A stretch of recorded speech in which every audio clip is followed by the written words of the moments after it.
The day I stood at Roxana's funeral, staring at her closed casket surrounded by white lilies and mourning faces, I never imagined that 6 months later I would see her alive, laughing, and wrapped in the arms of another man on a beach thousands of miles away.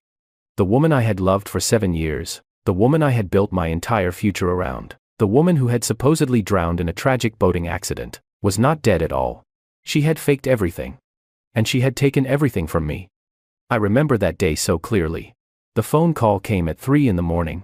A Coast Guard officer, his voice heavy with regret, told me that Roxana's body had been recovered from the ocean.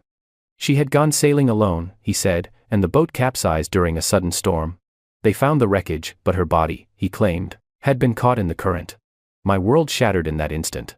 I fell to my knees, unable to breathe, unable to think, unable to accept that the woman who had promised to marry me was gone forever. The funeral was unbearable. Her mother sobbed uncontrollably, clinging to me as if I were the only thread holding her together. Her father stood silent, his face a mask of grief. Friends came in waves, offering condolences I could barely hear over the ringing in my ears. And I, Christopher, the man who had loved Roxana more than life itself, could do nothing but stand there, hollow and broken, wondering how I would survive without her. But grief was not the only thing I carried.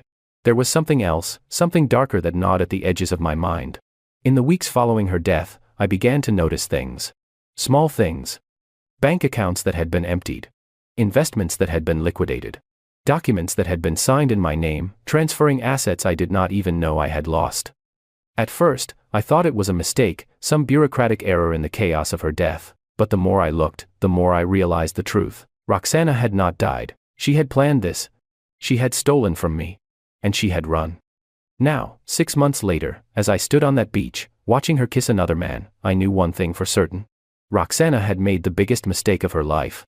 Because I was not the same man she had left behind, and I was going to make sure she paid for every single lie. My name is Christopher Kane, and for most of my life, I believed in love. Not the kind of love you see in movies or read about in novels, but the real, messy, complicated kind that makes you want to be a better person. I grew up in a modest household, the only child of 2 hard-working parents who taught me the value of honesty, loyalty, and kindness. My father was a mechanic, my mother a school teacher. We did not have much, but we had enough. And more importantly, we had each other. I met Roxana when I was 21 years old. I had just graduated from university with a degree in finance, and was working at a mid-sized investment firm, trying to make a name for myself in a world that did not care much for people like me. I was ambitious, yes, but I was also naive. I believed that if I worked hard enough, if I played by the rules, success would come. And for a while, it did. I climbed the corporate ladder quickly, earning promotions and bonuses that allowed me to save money, buy a small apartment, and dream of a future that included a family, a home, and a woman I could share it all with. That woman, I thought, was Roxana. She walked into my life like a storm, sudden and all-consuming. I met her at a charity gala hosted by the firm. I had been invited as a rising star, someone the partners thought could impress potential clients with my youthful energy and sharp mind. Roxana was there as a guest of one of the senior executives, a stunning woman in a red dress that seemed to glow under the chandeliers. She had long dark hair that cascaded over her shoulders, hazel eyes that sparkled with mischief, and a smile that made my heart stop the moment she turned it on me. We talked for hours that night.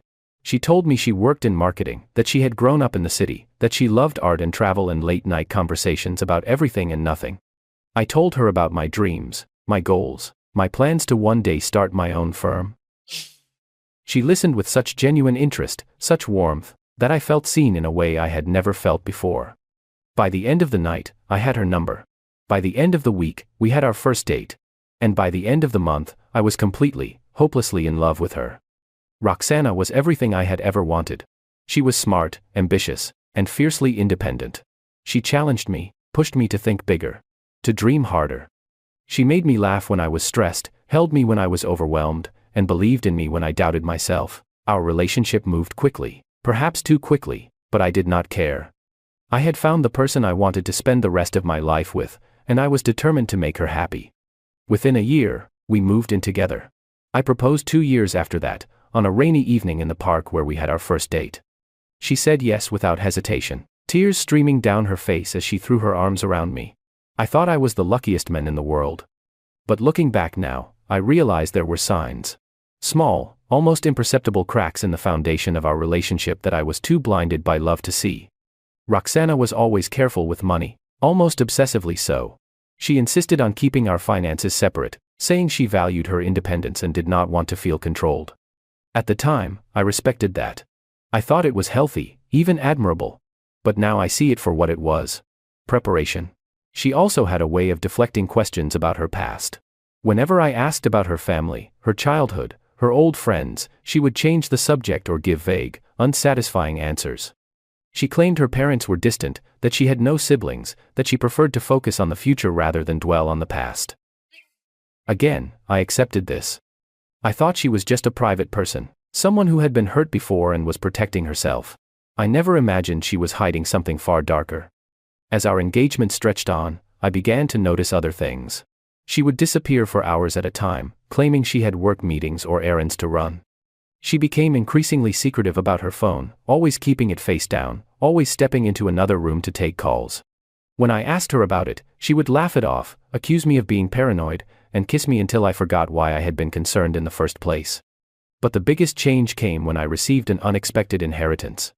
My uncle, a man I had only met a handful of times, passed away, and left me a significant sum of money. It was not a fortune, but it was enough to change our lives. Enough to pay off debts, invest in opportunities, and secure our future. I was thrilled. Roxana, however, seemed almost too interested.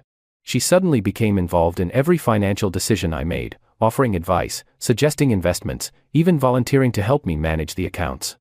At the time, I thought she was being supportive. Now I know she was planning. The months leading up to her supposed death were the strangest of our relationship. She became distant, distracted, as if her mind were somewhere else entirely. She stopped talking about the wedding, stopped making plans for our future. When I confronted her, she blamed it on stress, said she was overwhelmed with work and needed space. I gave it to her, thinking she just needed time. I never imagined she was counting down the days until she could disappear. And then came the phone call. The one that changed everything. The one that made me believe the woman I loved was dead. I mourned her. I grieved for her. I nearly destroyed myself trying to cope with the loss.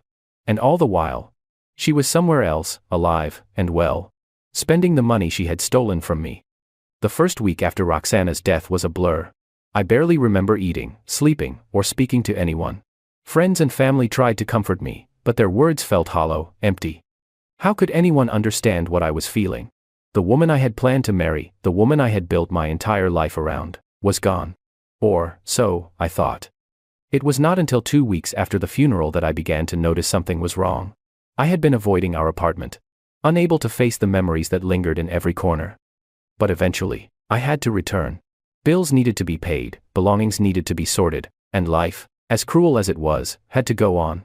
I walked through the door with a heavy heart, expecting to be overwhelmed by grief. Instead, I was overwhelmed by confusion. The apartment felt different. Not in an obvious way, but in small, unsettling ways that gnawed at my subconscious. Drawers that were usually cluttered were now empty. Closets that had been full of Roxana's clothes were now half bare. At first, I thought her mother had come by to collect some of her things, a common practice among grieving families. But when I called to ask, she sounded surprised. She had not been to the apartment since Roxana's death, she said, and had no intention of removing anything until I was ready. That was when the unease began to settle in my chest like a cold, heavy stone. If her mother had not taken anything, then who had? I started searching more carefully, looking for anything that might explain the discrepancies. And that was when I found the first real clue.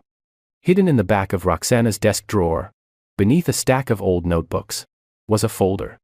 Inside were bank statements, transaction records, and printed emails, all dated within the 3 months leading up to her death. My hands trembled as I read through them. Transfers. Dozens of them.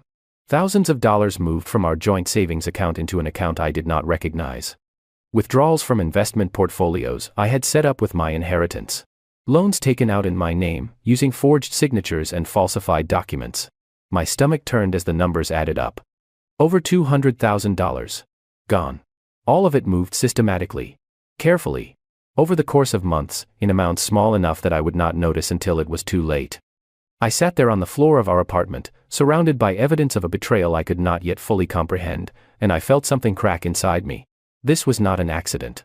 This was not a mistake. This was planned. Deliberate. Calculated. Roxana had stolen from me. But why? And if she had been planning to take the money and run, why stage her own death? Why go through the elaborate charade of a boating accident, a funeral, a grieving fiancé? Unless she had not planned to die at all. Unless the whole thing had been a lie from the very beginning. I spent the next 3 days digging deeper. Following every lead I could find. I contacted the bank, demanding explanations for the unauthorized transfers. They claimed the transactions had been legitimate, approved with proper identification and security codes. I contacted the Coast Guard, asking for details about the accident. They provided a report, clean and official, stating that Roxana's boat had been found capsized, her belongings recovered, her body identified by dental records. But something about it all felt too neat, too convenient. And then I found the second clue. Tucked inside one of Roxana's old handbags, forgotten or perhaps deliberately left behind, was a receipt. A plane ticket. One way. To a small coastal town in Mexico. The departure date was 2 days before her supposed death. My blood ran cold. I stared at the receipt, my mind racing through possibilities, trying to make sense of what I was seeing. If Roxana had bought a plane ticket to Mexico, then she had never been on that boat. If she had never been on that boat, then she had never drowned. And if she had never drowned, then everything, the accident, the funeral, the grief, had been a lie. I felt like I was losing my mind. How could this be real? How could the woman I loved, the woman I trusted more than anyone in the world, do this to me? I wanted to believe there was an explanation, some terrible misunderstanding that would make sense of it all. But the evidence was undeniable. Roxana had faked her death. She had stolen my money. And she had run. The betrayal cut deeper than any physical wound. It was not just the money, though that was devastating enough. It was the trust, the love, the years of my life I had given her, believing we were building something real together. Every memory we had shared, every promise we had made, every moment I had thought was genuine, now felt like a lie. I had been a fool. A blind, naive fool who had been too in love to see what was right in front of him. But grief quickly gave way to anger. A cold, burning anger that consumed every other emotion. Roxana thought she had won. She thought she could deceive me, steal from me, and disappear without consequence. She thought I would mourn her, move on, and never discover the truth. But she was wrong. I was going to find her. I was going to confront her. And I was going to make sure she faced the consequences of what she had done. I hired a private investigator. A man named Richard, who specialized in tracking down people who did not want to be found. I showed him the evidence, told him everything I knew, and gave him one instruction. Find Roxana. I did not care how long it took or how much it cost. I needed to know where she was. I needed to know why. Richard worked quickly. Within 2 weeks, he had traced Roxana's movements through credit card transactions, surveillance footage, and witness testimonies. She had indeed flown to Mexico, staying in a series of small beachside hotels, moving every few days to avoid detection. But she was not alone. Richard sent me photos, grainy but clear enough to confirm what I had feared. Roxana was with someone. A man. Tall, tanned, smiling. They looked happy. Comfortable. Like they had known each other for a long time. That was when everything clicked into place. This had not been a spur-of-the-moment decision. This had been planned for months, maybe even years. Roxana had not just faked her death to steal my money. She had faked her death to be with him. The photographs Richard sent me felt like a second death. I stared at them for hours, unable to look away, unable to process what I was seeing. Roxana, the woman I had mourned, the woman whose funeral I had attended, was alive. Not just alive, but thriving. She wore a white sundress, her hair loose and wild in the ocean breeze. She was laughing, her head thrown back in pure joy, while the man beside her wrapped his arm around her waist and kissed her temple. They looked like lovers on vacation, carefree and content, as if the world belonged to them and them alone. I felt sick, physically, violently sick.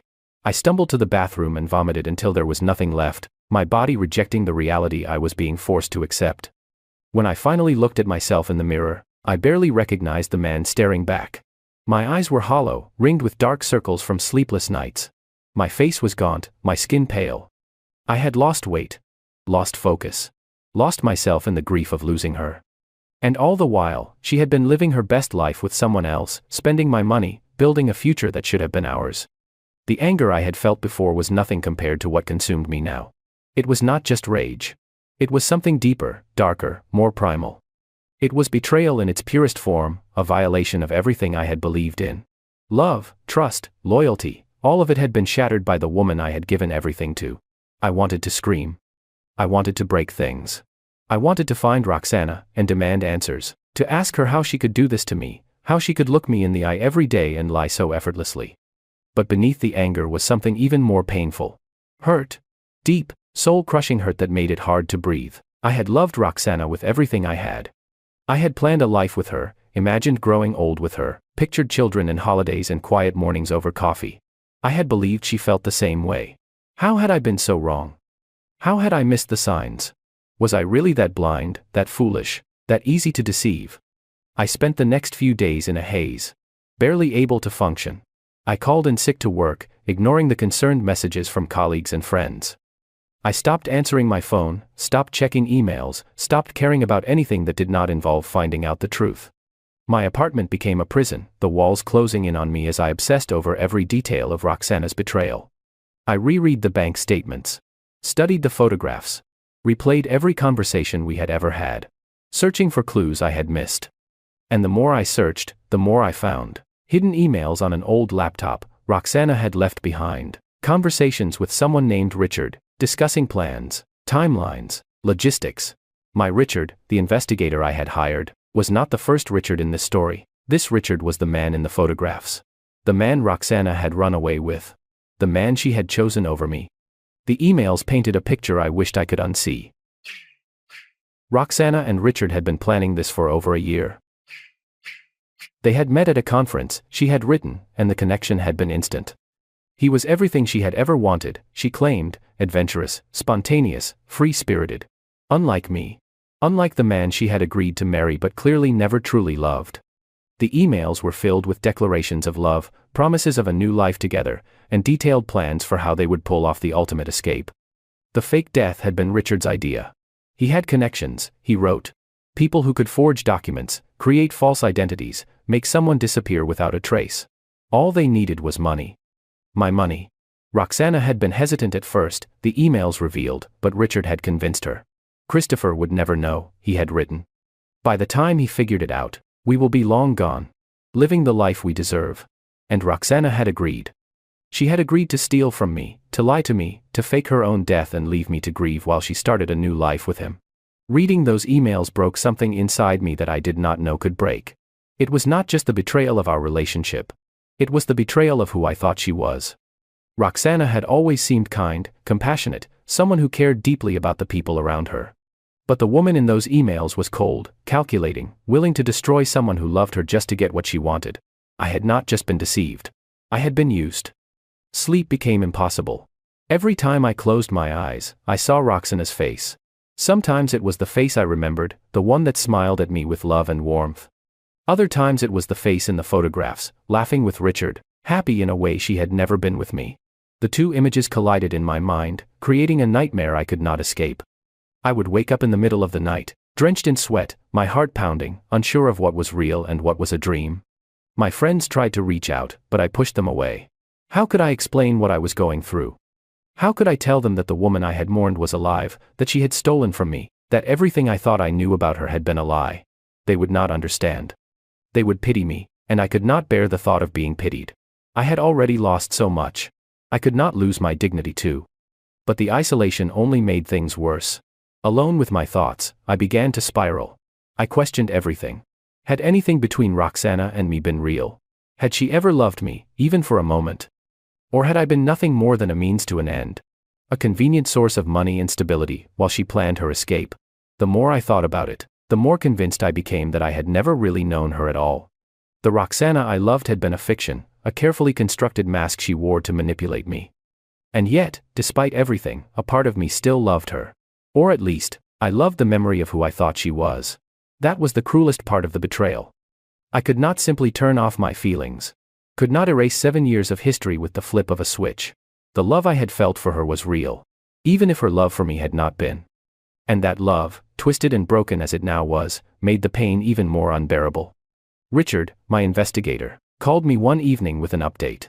He had confirmed Roxana's location, a small resort town on the coast of Mexico. She and the other Richard were staying in a rented villa, living off the money she had stolen. They had been careful, he said. But not careful enough. He had found them. Now it was up to me to decide what to do next. I sat with that question for a long time. What did I want? Revenge? Justice? Closure? All of the above.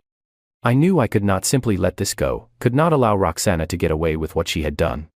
But I also knew that confronting her would force me to face the full reality of her betrayal, to see with my own eyes the life she had chosen over me. Could I handle that? Did I even want to? In the end, the decision made itself. I had to know. I had to hear from Roxana's own mouth why she had done this, why I had not been enough, why she had chosen to destroy me rather than simply leave. I needed answers, even if those answers would hurt.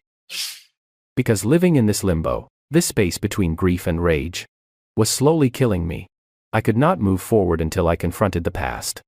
I booked a flight to Mexico, one way. I did not know how long I would be gone or what I would do when I found her, but I knew one thing for certain: Roxana thought she had escaped. She thought she was safe, that she had covered her tracks well enough that I would never find her, but she was wrong. And soon, very soon, she would realize just how wrong she had been. The flight to Mexico felt endless. I sat in my window seat, staring out at the clouds, my mind a chaotic swirl of thoughts and emotions. Part of me still could not believe I was doing this, that I was actually flying to another country to confront the woman who had faked her own death and stolen my money. It felt surreal, like something out of a movie rather than my actual life. But the ticket in my hand and the weight in my chest were very real. When I landed, the heat hit me immediately, thick and oppressive. I made my way through the crowded airport, collected my single bag, and stepped outside into the blinding sunlight. Mexico. Roxana was somewhere in this country, living a life she had built on lies and stolen money. And I was here to find her. Richard had given me the address of the villa where Roxana and her lover were staying. It was about an hour's drive from the airport, nestled in a quiet resort town that catered to tourists looking for privacy and luxury. I rented a car and drove in silence, the GPS guiding me through winding coastal roads lined with palm trees and colorful buildings. Under different circumstances, I might have found it beautiful. Now, it just felt like a cruel joke. I arrived at the villa in the late afternoon. It was exactly the kind of place Roxana would love. White stucco walls, terracotta roof tiles, a private courtyard with a fountain, and a view of the ocean from every window. It was secluded, expensive, and paid for with my money. I parked down the street, far enough away that I would not be seen, and sat in the car, staring at the building, trying to steady my breathing. What was I doing here? What did I hope to accomplish? Confronting Roxana would not bring back the money, would not undo the betrayal, would not erase the pain. But I had come this far. I could not turn back now. I waited until evening, watching the villa from a distance. As the sun began to set, I saw movement. The front door opened, and Roxana stepped out onto the terrace. She wore a flowing dress, her hair pulled back in a loose ponytail. She looked relaxed, happy, completely at ease. Behind her came Richard, carrying 2 glasses of wine. They sat together on the terrace, talking and laughing, enjoying the sunset like they did not have a care in the world. Seeing them together, so comfortable, so content, ignited something inside me. I got out of the car and walked toward the villa, my heart pounding in my chest. I did not have a plan. I did not know what I was going to say. All I knew was that I needed to face her, needed to make her see what she had done. I reached the gate and pushed it open. It was unlocked. I walked through the courtyard, my footsteps echoing on the stone path. Roxana and Richard were so absorbed in their conversation that they did not hear me approach. It was not until I stepped onto the terrace that Roxana looked up and saw me. Her face went white. The wine glass slipped from her hand and shattered on the ground. For a moment, neither of us moved. We just stared at each other, frozen in time. And then, slowly, recognition dawned in her eyes, followed by shock, then fear. "Christopher," she whispered, her voice barely audible. I did not respond. I could not. The sight of her, alive and well, sitting there with the man she had chosen over me, rendered me speechless. Richard stood up, his body tense, his eyes darting between Roxana and me. "Who the hell is this?" Richard demanded, his voice sharp. Roxana did not answer. She was still staring at me, her mouth opening and closing as if she wanted to speak but could not find the words. Finally, she managed to choke out, "How did you find me?" I found my voice, though it came out colder than I expected. "You left a trail, Roxana. You were not as careful as you thought." She stood up slowly, her hands trembling. "Christopher, I can explain." "Explain," I repeated, my voice dripping with disbelief. "You faked your death, Roxana. You stole over $200,000 from me. You made me believe you were dead. I went to your funeral. I mourned you. And all the while, you were here. Living your perfect little life with him. Richard stepped forward, his expression hostile. You need to leave. Now. I ignored him, keeping my eyes locked on Roxana. Why? I asked, my voice breaking. Why did you do this? If you wanted to leave, you could have just left. Why go through all of this? Why hurt me like this? Tears welled up in Roxana's eyes, but I did not care. I was done being manipulated by her emotions. You do not get to cry, I said harshly. You do not get to play the victim here. You destroyed me, Roxana. You took everything from me. And for what? For him? Roxana shook her head, her voice desperate. It was not supposed to be like this. I never wanted to hurt you. But you did, I shouted, my anger finally boiling over. You did hurt me. You destroyed me. And you did not even have the decency to tell me the truth. You let me believe you were dead. Before Roxana could respond, Richard stepped between us, his jaw clenched. This is done. You need to leave before I call the police. I let out a bitter laugh. The police? Go ahead. Call them. I would love to explain to them how you and Roxana faked her death and stole my money. I am sure they would be very interested. Richard's face flushed with anger, but he said nothing. Roxana, meanwhile, had collapsed into a chair, sobbing uncontrollably. I watched her, feeling nothing. No pity. No sympathy. Just cold, hard anger. And then, just as I was about to turn and leave, something happened that changed everything. A woman appeared in the doorway of the villa, holding a small child in her arms. She looked confused, concerned, clearly wondering what all the commotion was about. But it was not the woman that made my blood run cold. It was the child. A little girl, no more than 2 years old, with dark curls and hazel eyes. Eyes that looked exactly like Roxana's. I froze, staring at the child, my mind struggling to process what I was seeing. Roxana followed my gaze and her face crumpled. No, she whispered. Christopher, please. Who is that? I asked, my voice barely above a whisper. Roxana did not answer. She did not have to.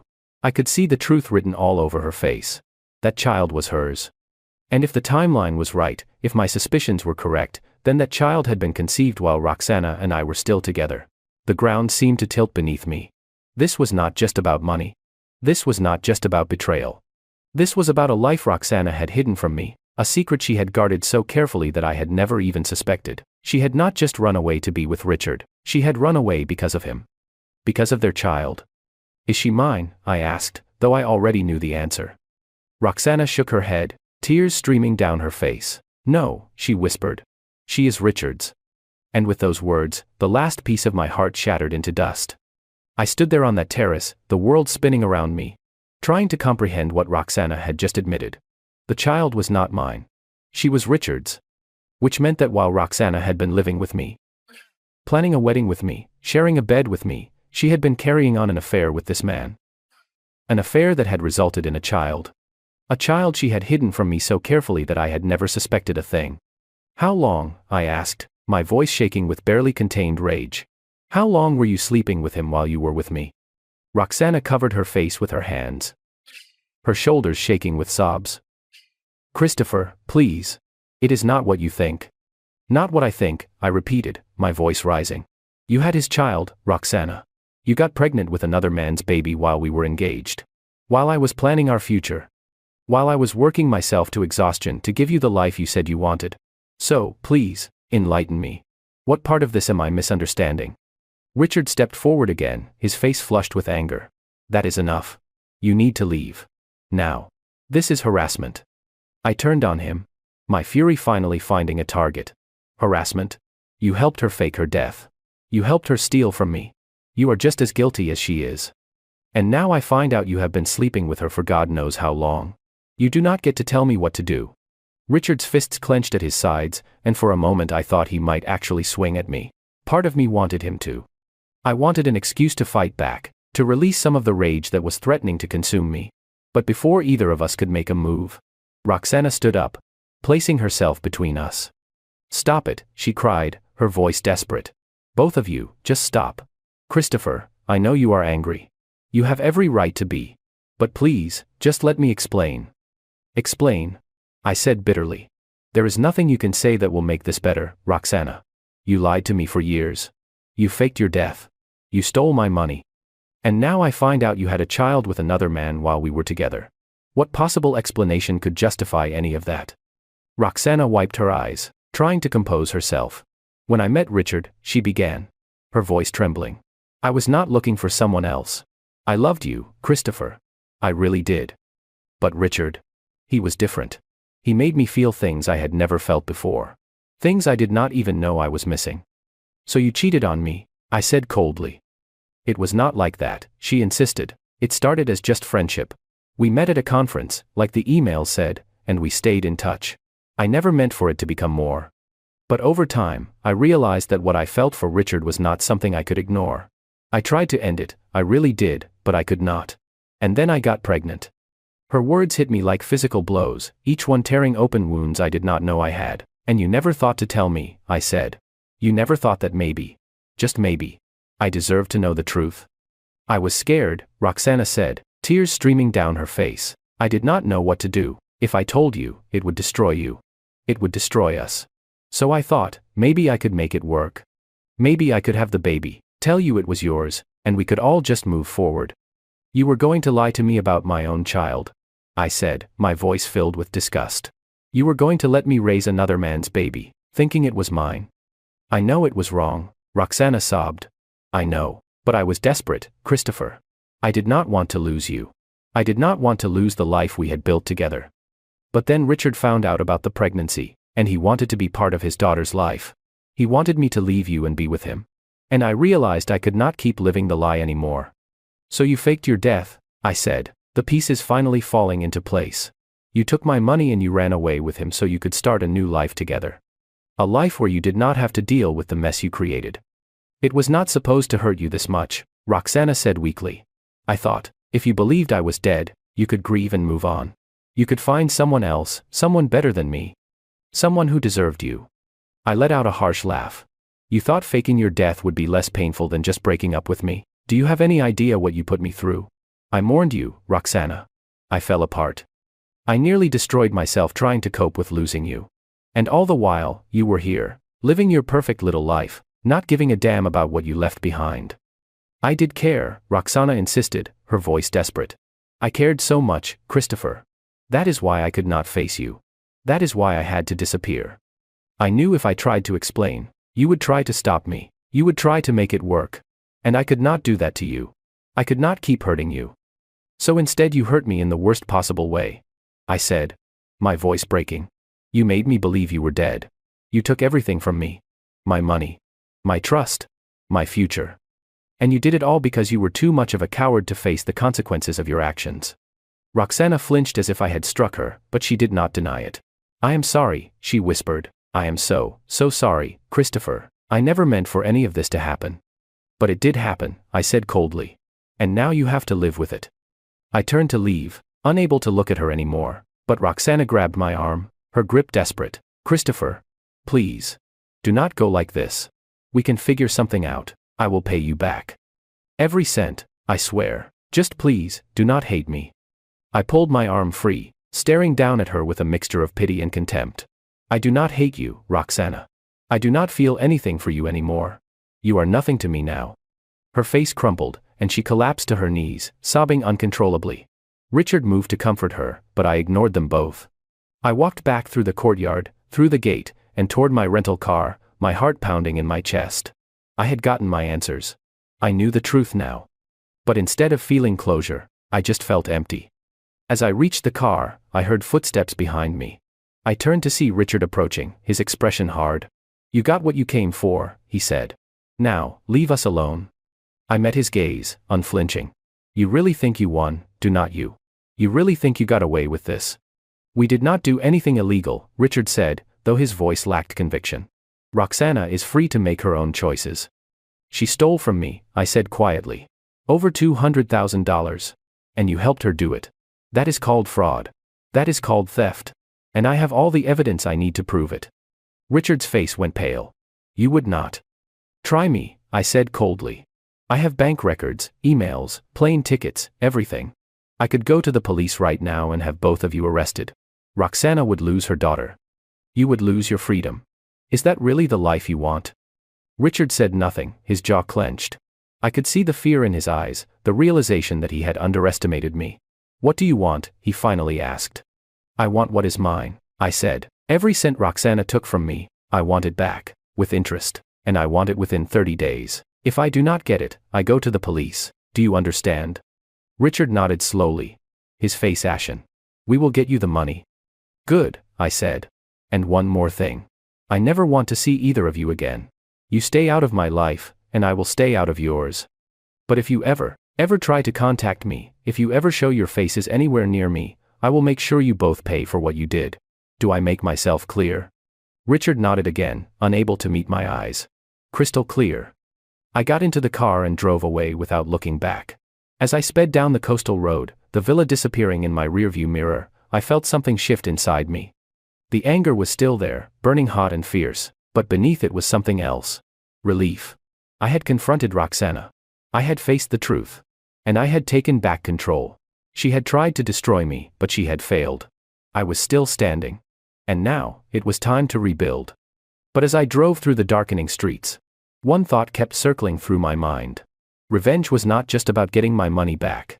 It was not just about making Roxana and Richard pay for what they had done. It was about showing them, and showing myself, that I was stronger than they ever gave me credit for. That I could survive anything they threw at me.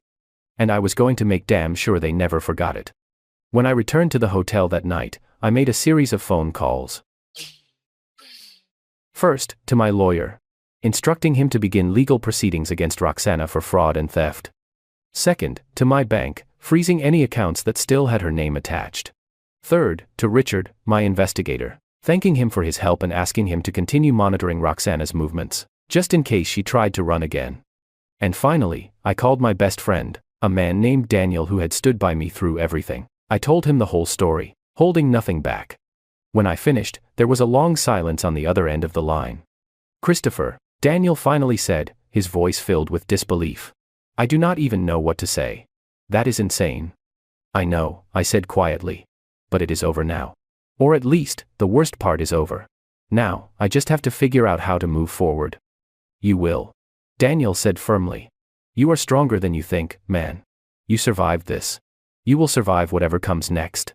I hoped he was right, because as I lay in bed that night, staring at the ceiling, I realized that confronting Roxana had not given me the closure I thought it would. Instead, it had opened up new wounds, new questions, new doubts. How had I not seen the signs? How had I been so blind? And most importantly, how could I ever trust anyone again after being betrayed so completely? I did not have the answers. But I knew one thing for certain. I was done being a victim. I was done letting Roxana control my life, my emotions, my future. From this moment on, I was taking back everything she had stolen from me.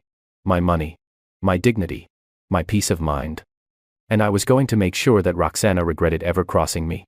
Because this was not over. Not by a long shot. This was just the beginning.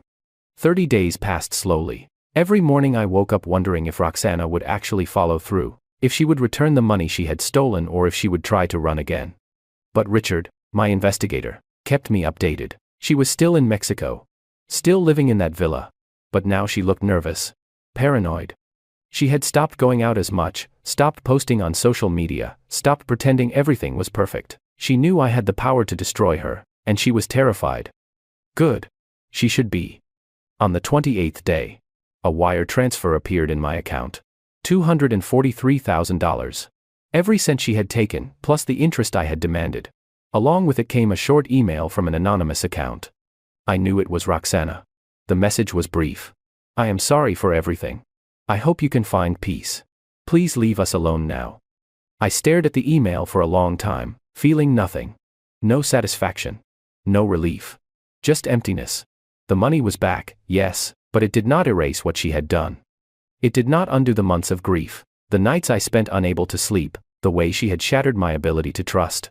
Money could not fix that. Nothing could. But I had promised I would leave them alone if they paid me back, and I was a man of my word. I deleted the email without responding and closed that chapter of my life. Roxana was gone. Richard was gone. And I was finally, truly free. Or so I thought. 3 months later, I was sitting in my apartment, going through my mail, when I saw an envelope with no return address. My heart sank. I knew, somehow, before I even opened it, that it was from her. Inside was a handwritten letter, the handwriting unmistakably Roxana's. Christopher, the letter began. I know I have no right to contact you after everything I have done. I know you probably hate me and want nothing to do with me, but I need you to know the truth, all of it. I almost threw the letter away. I did not want to hear more excuses, more lies. But something made me keep reading. When I told you that Louisa was Richard's daughter, I was telling the truth. But what I did not tell you was that Richard is not who I thought he was. After you left, after you confronted us, everything started to fall apart. Richard became controlling, possessive. He did not want me to work, did not want me to have any independence. He said I owed him, that he had risked everything to help me start a new life, and now I had to do whatever he said. I tried to leave him, Christopher. I really did. But he threatened me. He said if I tried to take Louisa and go, he would make sure I never saw her again. He said he would tell the authorities about the money, about the fake death, and make sure I went to prison. I am trapped, Christopher. And I do not know what to do. I am not asking for your help. I do not deserve it. But I needed you to know that you were right. I was a coward. I made terrible choices. And now I am paying for them. I just hope that one day, you can find it in your heart to forgive me. Not for my sake, but for yours. Because holding on to this anger will only hurt you in the end. I am sorry, Christopher. For everything. I hope you find the happiness you deserve. The happiness I could never give you. Roxana. I set the letter down, my hands shaking. Part of me wanted to feel sympathy for her, wanted to believe that she was genuinely suffering, genuinely regretful. But another part of me, the part that had been burned too many times, wondered if this was just another manipulation. Another attempt to play on my emotions, to make me feel guilty, to make me come to her rescue. But I was done being her hero. I was done letting her control my life. Whatever mess she had gotten herself into, she would have to find her own way out. I had given her enough. I had given her everything. I burned the letter that night, watching the paper curl and blacken in the flames. As the last embers died, I felt something shift inside me. The anger, the pain, the bitterness, it was still there. But it no longer consumed me. I had survived. I had fought back. And I had won. Life went on. I threw myself into my work, earning promotions, building my career, proving to myself and everyone else that I was more than the man Roxana had left broken and betrayed. I started seeing a therapist, working through the trauma, learning how to trust again. It was not easy. There were days when the pain felt overwhelming, when I wondered if I would ever truly be free of her. But slowly, gradually, I began to heal. I started dating again, cautiously at first. I met a woman named Louisa, a kind, intelligent lawyer who had been through her own share of heartbreak. We took things slow, building a foundation of trust and honesty that I had never had with Roxana. Louisa was patient with me, understanding when I had moments of doubt or fear. She did not push me, did not demand more than I could give, and for the first time in years, I felt like I could breathe again. One evening, about a year after I had confronted Roxana, I was having dinner with Louisa when my phone buzzed. It was a news alert. I almost ignored it, but something made me look. The headline made my blood run cold. American woman and boyfriend arrested in Mexico for fraud and identity theft. I clicked on the article, my heart pounding. There, in the accompanying photo, were Roxana and Richard, both in handcuffs, being led away by Mexican authorities. According to the report, they had been running a series of scams, targeting wealthy tourists and expats, stealing identities and money. They had finally been caught after one of their victims reported them to the police. The article mentioned that Roxana had a prior history of fraud, including faking her own death to steal from her former fiancé. I set the phone down, staring at the screen in disbelief. Louisa leaned over, reading the article, her eyes widening. Christopher, is that her? Is that Roxana? I nodded, unable to speak. Louisa reached over and took my hand, squeezing it gently. Are you okay? I thought about it for a moment. Was I okay? The woman who had destroyed my life was now facing real consequences. She was going to prison. Her daughter would be taken away. Her life, the life she had built on lies and stolen money, was over. I should have felt satisfaction. I should have felt vindicated. But all I felt was relief. Relief that it was, finally, truly over. Relief that I had escaped before she could drag me down with her.